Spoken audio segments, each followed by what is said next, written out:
어느 날 거실에 딱 앉아 있는데 은행에서 보낸 사람 얼굴을 한 로봇이 걸어 들어옵니다. 오, 상상만 해도 좀 묘한데요. 그렇죠. 근데 그 로봇이 부모님의 혈압을 재고 약 먹을 시간까지 생겨주는 거예요. 그러면서 동시에 허공에 화면을 띄워서 은퇴자금 포트폴리오를 실시간으로 막 재조정합니다. 와, 완전 공상과학 영화의 한 장면 같네요. 네. 근데 이게 영화가 아니라는 거죠. 아니요. 지금 당장 우리 현실에서 벌어지고 있는 일입니다. 오늘 이 자료를 요청하시고 함께 귀 기울여주고 계신 학습자님, 이번 심층탐구에 오신 것을 환영합니다. 반갑습니다. 우리가 오늘 파헤칠 자료는요. 2026년 5월 1일자 한국금융산업의 AI와 보안 동향을 총망라한 아주 따끈따끈한 데일리 리포트입니다. 네, 화면 속에만 갇혀있던 그 알고리즘이랑 소프트웨어가 드디어 물리적인 현실 세계로 튀어나온 거죠. 그것도 가장 보수적이라는 금융의 최전선으로요. 맞아요. 오늘 우리가 짚어볼 변화는 단순히 앱에 조금 더 편리해졌다 이런 수준이 절대 아닙니다. 금융이라는 산업이 작동하는 근본적인 메커니즘 자체가 완전히 뒤집히고 있는 현장입니다. 그래서 오늘 우리의 핵심 미션은 아주 명확합니다. 이 눈부신 금융 AI 혁신이라는 화려한 앞면, 그리고 그 이면에 도사리고 있는 치명적인 보안 위협이라는 어두운 뒷면을 완벽하게 해부하는 겁니다. 아주 중요하죠. 단순히 막 뉴스만 나열하라는 게 아니에요. 세계적인 축구 스타의 여권 정보 유출 사건부터 내 통장을 지키기 위한 은행들의 몸부림까지 이 모든 거대한 톱니바퀴들이 결국 지금 이 이야기를 듣고 계신 학습자님의 지갑과 일상에 구체적으로 어떤 영향을 미치고 있는지 추적해 볼 겁니다. 네, 끝까지 파헤쳐 봐야죠. 자, 그럼 이 내용을 한번 본격적으로 파헤쳐 볼까요? 네, 가장 먼저 시선을 사로잡는 건 대형 금융사들의 조직 개편 스케일입니다. 리포트를 보면 키움증권, 미래에셋, KB증권 같은 굴지의 대형사들이 이른바 육각형 AI 조직을 전면에 내세우고 있거든요. 육각형 조직이요? 네, 과거에는 AI를 그저 고객센터 챗봇이나 단순 반복 업무를 줄여주는 도구 정도로 취급했잖아요. 하지만 지금 추진하는 전사적 AX, 즉 인공지능 전환 전략은 회사의 뼈대 자체를 다시 맞추는 작업입니다. 육각형 조직이라는 게 구체적으로 어떤 구조로 돌아가는 건가요? 약간 게임에서 능력치가 골고루 꽉 차 있을 때 우리가 육각형 캐릭터라고 부르잖아요. 아주 적절한 비유입니다. 딱 그거예요. AI, 데이터, 클라우드, 보안, 플랫폼, 그리고 오퍼레이션 이 6가지 핵심 축의 경계를 완전히 허물어버린 겁니다. 예전에는 부서별로 막 다 나뉘어 있었잖아요. 그렇죠. 예전에는 데이터 부서가 고객 정보를 분석하면 그걸 마케팅 부서로 넘기고 또 보안 부서의 검토를 거치는 식의 답답한 칸막이 구조였죠. 하지만 이제는 이 6개 영역을 하나의 거대한 두뇌가 실시간으로 통제합니다. 하나로 뭉쳐서 돌아간다는 거군요. 네, 클라우드에 쌓이는 데이터를 AI가 즉각 분석하고 그와 동시에 보안 필터링을 거쳐서 플랫폼에 새로운 서비스를 띄우는 모든 과정이 정말 하나의 유기체처럼 돌아가는 거죠. 와, 그 유기체적 혁신이 아까 제가 오프닝에서 말씀드린 KB금융그룹의 피지컬 AI 돌봄 서비스로 나타난 거군요. 정확합니다. 시범 운영 단계이긴 해도 휴머노이드 로봇이 고령자의 요양과 돌봄 서비스에 직접 투입된다는 건 정말 파격적이거든요. 게다가 핀테크 쪽도 엄청 무섭더라고요. 맞아. 핀테크 발전 속도가 장난이 아니죠. 그 디셈버 앤 컴퍼니의 AI 자산 관리 서비스인 핀트 보셨어요? 운용 자산이 무려 5,200억 원을 돌파했습니다. 엄청난 규모죠. 12개 금융사와 제휴를 맺은 것도 모자라가지고 NH농협과는 아예 퇴직연금, 일임사업까지 연동시켰어요. 이제 내피 같은 노후 자금을 사람 펀드 매니저가 아니라 AI가 알아서 굴리는 게 완전히 상용화된 셈입니다. 그 이면의 메커니즘을 들여다보면 더 놀랍습니다. 핀트 같은 서비스는 단순히 미리 정해진 알고리즘만 딱 따르는 게 아니거든요. 그럼요. 글로벌 매크로 지표, 환율 변동, 심지어 실시간 뉴스 센티멘트까지 수백만 개의 변수를 초 단위로 계산해서 투자 비중을 조절하죠. NH농협의 그 거대한 연금 시스템과 API로 직접 연결되어서 시장에 충격이 발생하기 전에 선제적으로 방어막을 치는 구조를 완성해가고 있는 겁니다. 근데 저기 잠깐만요. 겉보기에는 엄청난 돈과 인력이 투입된 완벽한 어벤져스 팀 같은데요. 제가 리포트의 다른 섹션을 읽다가 아주 묘한 모순을 발견했습니다. 어떤 부분이죠? 이렇게 천문학적인 비용을 들여서 막 육각형 조직을 짜고 로봇까지 동원하는데 정작 현장 기사들을 보면 은행들이 AI 투자 대비 성과를 전혀 못 내고 있다고 아우성이거든요. 아, 그 뼈아픈 기사들 보셨군요. 네, 근데 진짜 흥미로운 건 그 이유가 AI의 기술력이 부족해서가 아니라 다름 아닌 의사결정의 부재 때문이라는 겁니다. 이 화려한 시스템 뒤에서 도대체 무슨 딜레마가 벌어지고 있는 건가요? 아, 바로 그 지점이 전통금융이 직면한 가장 뼈아픈 병목 현상입니다. AI 기술의 진화 속도랑 보수적인 금융권의 의사결정 문화가 정면으로 쾅 충돌하고 있는 거죠. 속도 차이 때문이군요. 네, 한번 상상해 보세요. AI가 기업의 새로운 두뇌가 되어서 수백만 개의 데이터를 막 분석해요. 그리고 지금 당장 포트폴리오에서 A 자산을 매각하고 B 자산을 사야 리스크를 피할 수 있습니다. 이런 최적의 답을 0.1초 만에 내놓는다고 가정해 보죠. 네, 사실 그게 비싼 돈 주고 AI를 도입한 핵심 이유잖아요. 그렇죠. 근데 문제는 그 결론을 실제 시장에서 실행하려면 여전히 부장님, 상무님, 그리고 리스크관리위원회의 결재를 거쳐야 한다는 겁니다. 아, 문서 결제요? 네. 기한을 올리고 회의를 소집해서 승인을 받는데 막 일주일이 걸린다면 0.1초 만에 내린 AI의 분석은 이미 쓸모없는 휴지 조각이 돼버리죠. 완전 뒷북이네요. 비유하자면 자동차에 최신식 페라리 엔진을 달아놓고서 방향 조작은 마부의 고삐로 하고 있는 셈입니다. 기술을 전사적으로 확대하지 못하고 여전히 국지적인 파일럿 테스트 수준에서 멈칫거리는 진짜 이유가 바로 이 인간의 결제 속도에 있습니다. 와, 페라리 엔진의 마차 고삐라. 이거 정말 확 와닿는 비유네요. 학습자님도 끄덕이고 계실 것 같습니다. 근데 이 페라리 엔진이 금융사 내부 조직만 뒤흔들고 있는 게 아니더라고요. 우리가 투자하는 자산의 종류, 그 자체에 경고했던 경계마저 무너뜨리고 있습니다. 그렇습니다. 전통금융과 가상자산, 즉 크립토 생태계의 융합이 본격적으로 시작되었죠. 네, 리포트의 홍콩 컨퍼런스 얘기는 하오죠. 맞아요. 홍콩에서 열린 사이퍼 아시아 2026 컨퍼런스를 보면 이 패러다임 전환이 얼마나 파괴적인지 알 수 있습니다. 실물자산 연계 토큰인 RWA랑 스테이블 코인이 전통금융 시장을 아주 정면으로 파고들고 있거든요. 그러니까 주식이나 채권, 부동산 같은 현실 세계의 묵직한 실물 자산을 코인과 막 섞는다는 건데 한국 시장에서도 이런 움직임이 구체적으로 나타나고 있나요? 이미 치열한 전쟁이 시작됐습니다. 국내 코인 거래소인 넥스블록을 비롯한 여러 플랫폼이 전통 금융사들과 손을 잡고 멀티에셋 통합 플랫폼 경쟁에 뛰어들었죠. 멀티에셋이요? 네, 이제 하나의 앱 화면 안에서 삼성전자 주식과 국채, 그리고 비트코인을 동시에 굴리는 시대가 온 거죠. 와, 진짜 다 섞였네요. 더 충격적인 건 리플, 그 XRP가 K뱅크와 협업해서 한국의 결제망 안에서 디파이, 즉 탈중앙화 금융 시스템을 직접 확장하는 실험에 돌입했다는 사실입니다. 여기서 제가 한번 짚고 넘어가야겠습니다. 주식이나 채권 같은 좀 안정적인 전통자산과 하루아침에 반토막이 나기도 하는 극심한 변동성의 코인을 한 바구니에 담는다고요? 네, 그렇게 되는 거죠. 이건 아무리 봐도 너무 위험한 발상 아닌가요? AI가 아무리 뛰어나도 이 미친 변동성을 도대체 무슨 수로 안 터지게 제어한다는 건지 그 메커니즘이 도무지 상상이 안 갑니다. 전통 금융사들이 그저 AI 리스크 엔진 하나만 믿고 이 불나방 같은 코인 시장에 뛰어드는 게 과연 제정신일까요? 훌륭한 지적입니다. 진짜 날카로우시네요. AI가 이 둘 사이에서 균형을 잡는 메커니즘은 마이크로 헤징과 초단기 예측에 있습니다. 마이크로 헤징이요? 네, AI 모델은 글로벌 코인 거래소의 오더북, 그러니까 호가창이죠. 호가창이나 파생상품 시장의 자금 흐름, 심지어 특정 고래들의 지갑 이동 기록까지 초당 수만 건의 데이터를 막 흡수합니다. 고래, 거액 투자자들 움직임까지요? 그렇죠. 그래서 코인 시장의 급락 징후가 딱 보이면 사용자의 포트폴리오 내에 있는 안정적인 실물 자산이나 달러 연동 스테이블 코인의 비중을 자동으로 늘려버립니다. 그래서 충격을 흡수하는 완충지대를 만들어내는 거죠. 기술적으로는 이런 실시간 유화제 역할이 가능합니다. 아, 그러니까 인간은 절대 불가능한 속도로 위험을 딱 감지하고 포트폴리오를 미세 조정하면서 방어막을 친다는 거군요. 맞습니다.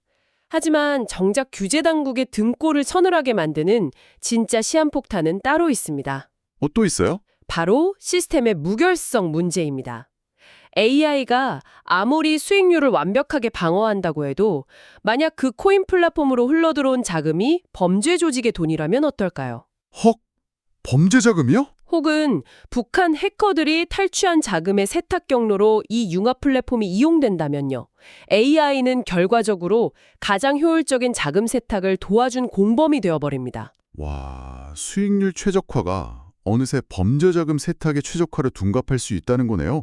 이거 진짜 무서운데요? 그렇기 때문에 한국금융당국이 자금 세탁 방지나 고객 확인 제도 같은 전통적인 금융 규제를 디지털 자산과 AI 연계 플랫폼에 맞게 완전히 뜯어 고쳐야 한다는 거센 압박을 받고 있는 겁니다. 그렇겠네요. 튼튼한 제도적 울타리 없이 그냥 AI의 알고리즘만 믿고 자산의 경계를 허무는 것은 국가 금융 시스템 전체를 몰모로 잡는 아주 위험한 도박이 될 수 있습니다. 제도적 울타리 없이 연결된 시스템의 위험성, 이 이야기는 자연스럽게 다음 리포트의 가장 섬뜩한 섹션으로 이어지네요. 네, 보안 이슈죠. 경계가 허물어지고 수많은 API를 통해 데이터가 거미줄처럼 막 다 연결된다는 건 해커들에게는 그야말로 뷔페 식당 문이 쫙 열린 거나 다름없지 않습니까?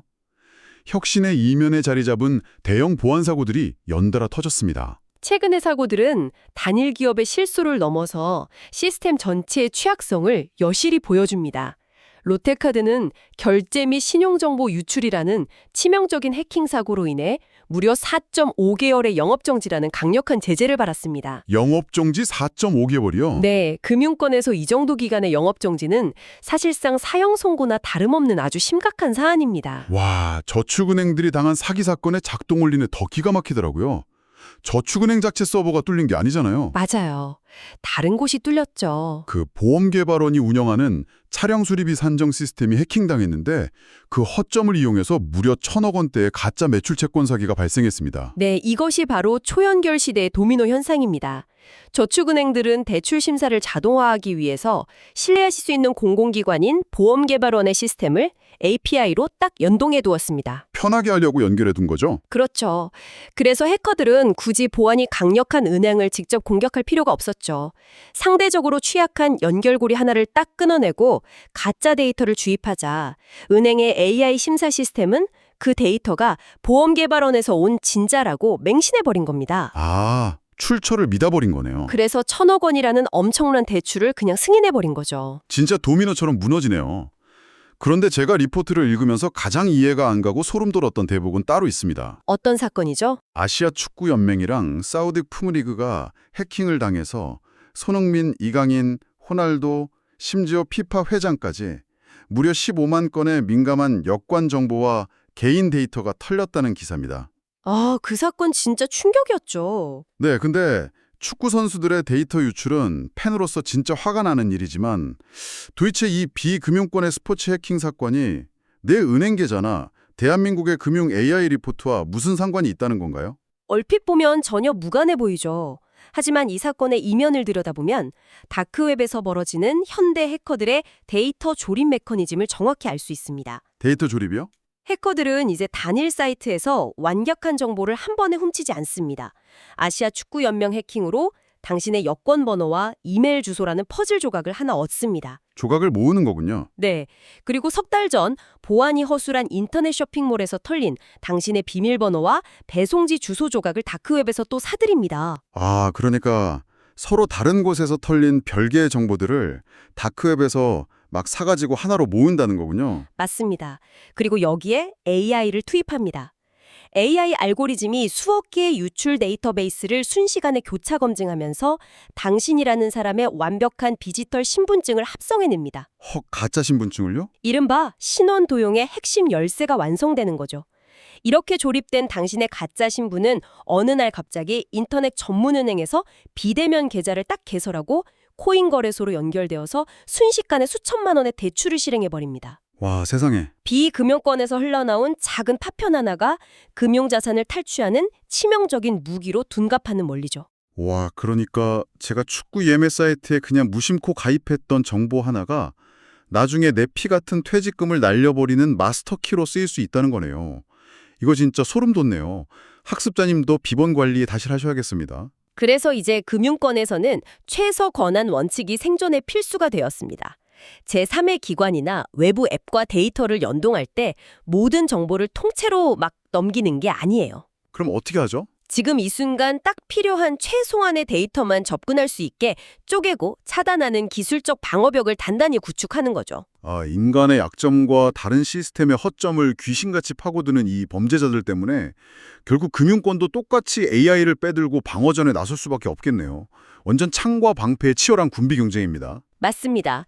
은퇴 후 자산을 넉넉히 보유한 5060 세대를 노리는 범죄를 보면 이 기술 경쟁이 얼마나 잔혹한지 알 수 있습니다. 피싱 범죄 말씀하시는 거죠? 네, 해커들은 AI로 자녀의 목소리뿐만 아니라 평소 사용하는 특유의 억양이나 자주 쓰는 단어까지 완벽하게 복제하는 딥 보이스 피싱 범죄를 저지르고 있습니다. 단 3초 분량의 음성 샘플만 있어도 진짜 가족과 구별할 수 없는 수준이죠. 엄마, 나 폰 고장났어. 이걸 완전 똑같은 목소리로 한다는 거잖아요. 정말 소름 끼치는 일입니다. 하지만 다행히 방패 역할도 만만치 않게 진화했더라고요. 네, 반격이 시작됐죠. 통신 3사가 실시간으로 의심 전화를 분석해서 보호자에게 즉각 알람을 보내는 가족 케어 AI 보이스 피싱 탐지 서비스를 내놨습니다. 이 기술 덕분에 연간 피해액이 무려 45%나 감소했다는 데이터는 정말 엄청난 성과 아닙니까? 통신망을 쥐고 있는 비금융 기업이 AI를 활용해서 금융 범죄를 최전선에서 차단한 아주 훌륭한 메커니즘이죠. 통화 내용을 텍스트로 딱 변환하고 AI가 문맥 속에서 계좌, 비밀번호, 경찰 출석 같은 사기 패턴을 0.01초 만에 감지해냅니다. 그래서 바로 끊어버리나요? 네, 통화를 강제 단절시키거나 가족에게 경고를 보내는 원리입니다. 자, 그런데 여기서 제가 치명적인 모순 하나를 짚고 넘어가겠습니다. 나쁜 해커 AI를 막기 위해 우리도 더 똑똑한 방어용 AI를 구축해야 한다는 건 충분히 알겠습니다. 그래서 수많은 기업들이 오픈 AI의 챗GPT나 엔트로픽의 클로드 같은 외부의 강력한 거대 언어 모델의 자사 시스템을 열심히 연결하고 있죠. 네, 다들 그렇게 하고 있죠. 그런데 리포트를 보니까 보안을 고도화하겠다고 우리 고객의 민감한 금융 데이터를 이 외부 AI에 무심코 업로드했다가 오히려 정보가 그쪽으로 술술 새어나가고 있다고요. 그게 참 아이러니한 현실입니다. 이건 마치 우리 집을 지켜달라고 최고급 인공지능 경비원에게 집 열쇠와 금고 비밀번호까지 싹 다 넘겨줬는데 그 경비원이 동네방네 돌아다니면서 내 금고 비밀번호를 학습 데이터랍시고 떠들고 다니는 꼴 아닙니까? 이보다 더 정확할 수 없는 비유입니다. 진짜 딱 그렇거든요. 기업들은 혁신적인 외부 AI 모델을 막 가져다 쓰면서도 자신들의 데이터 주권은 꽉 지키고 싶어하는 거대한 딜레마에 빠져 있습니다. 사실 당연한 욕심이죠. 미국 백악관조차도 엔트로픽이 새롭게 내놓은 미토스 모델이 정부기관에 제공되는 것에 극도의 난색을 표했을 정도니까요. 백악관도 겁을 내는군요. 그래서 현재 기술적 화두로 떠오른 것이 바로 데이터 탈식별화와 익명화 알고리즘입니다. 탈식별화요? 그냥 이름이나 주민등록번호를 별표 처리해서 가리는 수준을 말씀하시는 건가요? 그보다 훨씬 복잡한 메커니즘입니다. 요리에 한번 비유해 볼게요. 최고급 AI 요리사, 그러니까 외부 AI 모델에게 우리 집 냉장고를 통째로 맡깁니다. 네, 맡겼어요. 그러면서 재료의 맛과 영양소, 즉 데이터의 맥락과 통계적 가치는 그대로 딱 유지하되 이것이 우리 집만의 비밀식 재료라는 흔적, 즉 개인 식별 정보는 완벽하게 지워내는 고도의 암호화 과정을 거쳐야 합니다. 맛은 나는데 이게 어디서 온 재료인지는 절대 모르게 만든다는 거군요. 맞습니다. 이 비가역적인 익명화 프로세스를 얼마나 정교하게 구축해내냐가 외부 AI를 안전하게 활용할 수 있는 유일한 열쇠입니다. 와, 기술의 발전 속도가 워낙 압도적이다 보니까 보안과 규제가 진짜 혀를 내두르면서 허덕이며 쫓아가는 형국이네요. 자, 이렇게 시스템 내부에서는 피 튀기는 전쟁이 벌어지는 동안 시장이라는 큰 틀과 우리 사회는 어떤 모습으로 이 변화를 맞이하고 있을까요? 경제 생태계가 승자 독식 구조로 아주 뚜렷하게 재편되고 있습니다. 5월의 공모주 시장을 분석해보면 상장 건수 자체는 확연히 줄었거든요. 정부가 막았나요? 네, 정부가 중복 상장을 금지하면서 아주 깐깐하게 옥석 가리기를 시작했기 때문이죠. 하지만 그 좁은 문을 뚫고 들어오는 기업들을 보면 하나같이 AI와 데이터를 어떻게 수익으로 연결할지 명확한 비즈니스 모델을 갖춘 소규모 테크 기업과 스펙들입니다. 결국 돈의 물꼬가 AI를 제대로 다루는 곳으로만 쫙 쏠리고 있다는 거군요. 삼성전자가 국가 AI 컴퓨팅 센터 컨소시엄의 지분을 확대하면서 인프라 주도권을 쥐려하고 주식시장 전체가 코스피 밸류어 프로그램으로 가치를 끌어올리려는 것도 다 같은 맥락이겠네요. 맞습니다. 하지만 빛이 강하면 그림자도 짙은 법이죠. 리포트의 지표 중 우리가 가장 무겁게 받아들여야 할 숫자가 있습니다. 어떤 숫자죠? 바로 20대와 30대 청년층의 고위험 가구 비중이 무려 34.9%로 급증했다는 사실입니다. 잠깐만요. 34%요? 청년 10명 중 3명 이상이 언제 파산할지 모르는 벼랑 끝에 서 있다는 건가요? 안타깝지만 그렇습니다. 와, AI가 주도하는 디지털 전환이 기업에게는 엄청난 효율성을 가져다 줬지만 그 과정에서 양질의 일자리가 증발하고 소득 양극화가 극심해진 결과라고밖에는 해석이 안 되네요. 정확한 통찰입니다. 금융권이 막 AI 혁신으로 샴페인을 터뜨릴 때 그 거대한 파도에 휩쓸려가는 이들을 위한 구명조끼가 절실한 시점이죠. 그렇죠. 웰컴 저축은행이 내놓은 비대면 생계비 통장 같은 디지털 포용 정책이 주목받는 이유가 바로 여기에 있습니다. 생계비 통장이요? 네, AI를 그저 부자들의 자산을 불려주는 데만 쓸 것이 아니라 방대한 데이터를 바탕으로 당장 생계가 막막한 청년들의 신용을 정교하게 재평가하고 그들에게 꼭 맞는 맞춤형 부채 관리 솔루션을 제공하는 사회적 안전망으로 활용해야 합니다. 듣고 보니 규제 당국과 정책 입안자들의 역할이 그 어느 때보다 중요해 보입니다. 기술은 죄가 없잖아요. 어떻게 쓰느냐가 문제지. 맞습니다. 규제 샌드박스를 확 열어서 혁신 기술의 숨통을 틔워주면서도 그 시스템 안에서 배제되는 사람들을 포용할 수 있는 컨소시엄 형태의 안전망을 단단히 구축하는 것. 이것이 2020년 이후 대한민국 금융 시스템이 무너지지 않고 버틸 수 있는 유일한 해결책이 될 겁니다. 자, 이제 오늘 우리가 파헤친 이 방대한 리포트를 한 줄로 딱 꿰어볼 시간입니다. 2020년 5월 한국의 금융은 전사적 육각형 조직을 출범하고 로봇이 인간을 돌보는 기적 같은 혁신의 정점에 서 있습니다. 하지만 동시에 실물 자산과 코인의 융합이 가져올 시스템 리스크, 다크웹에서 조립되는 개인정보의 공포, 그리고 AI 모델 자체의 데이터 유출 위험이라는 아주 아슬아슬한 줄타기를 하고 있죠. 네, 아슬아슬하죠. 결국 실험실 수준의 기술 입증을 넘어서 철저한 AI와 보안 거버넌스를 내재화한 기업만이 살아남을 것입니다. 네, 확고한 원칙이 통제하지 않는 기술은 그저 효율적인 흉기일 뿐이니까요. 자, 오늘 심층 탐구를 마치면서 방송 초반에 우리가 상상했던 그 거실로 다시 한번 돌아가 볼까 합니다. 학습자님도 한번 상상해 보세요. 은행이 보내준 친절한 휴머노이드 로봇, 부모님과 매일 대화를 나누고 혈압을 체크해주는 그 아주 든든한 로봇 말입니다. 부모님의 일거수일투족을 관찰하고 돕는 아주 고마운 존재죠. 하지만 만약 그 로봇이 부모님의 말투가 아주 미세하게 어눌해지는 것을 딱 감지하고 깜빡거리는 행동 패턴을 24시간 수집해서 치매 초기 증상이라는 진단을 조용히 금융사 데이터 서버로 전송한다면 어떨까요? 듣고 보니 진짜 오싹하네요. 그리고 부모님을 돌본다는 명목으로 수집된 이 내밀한 건강 데이터가 당신도 모르는 사이에 AI 신용평가 모델에 슬쩍 반영되어서 당신 가족의 대출 금리를 은밀하게 팍 올려버린다면요? 와, 그건 진짜 무서운 시나리오입니다. 기술의 편리함이라는 아주 달콤한 사탕 뒤에 숨겨진 차가운 통제. 당신은 부모님의 안전을 위해 이 거대 AI가 당신 가족의 삶을 실시간으로 재평가하는 이 소름 돋는 미래를 기꺼이 받아들이시겠습니까? 완벽한 편리함이 곧 완벽한 감시가 될 수 있다는 것, 피할 수 없는 질문이네요. 정답은 없습니다. 오늘 우리가 함께 나눈 이 혁신과 공포의 이중주를 지금 이 이야기를 듣고 계신 학습자님 스스로의 삶에 비추어 깊이 탐구해 보시길 권합니다. 오늘의 심층 탐구는 여기서 마칩니다. 끝까지 함께해 주셔서 감사합니다. 감사합니다.